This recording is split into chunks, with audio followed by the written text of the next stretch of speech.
yung isda na yan? Kinakain ba yan? Oo. Ha? Ay, buhay pa oh. Kinakain yan sa mga mahirap na tao, ma'am.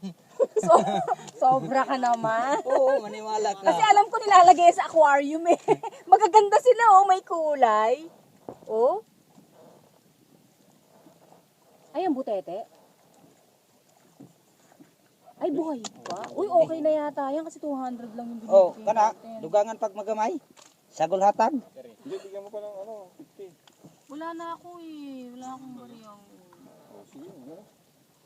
O, yan na lang. Ano naman sila? Okay na. Kuya. Mas marami pa yata yun. Ba't mas marami pa yung 60 pesos kesa dun sa 140? Kuya, maraming salamat ha.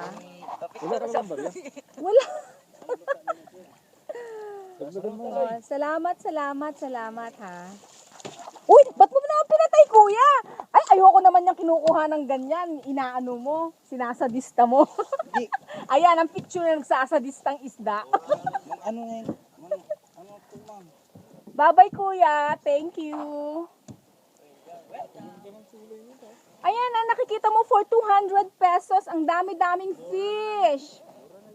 Oo, mura talaga. Thank you, Bye-bye.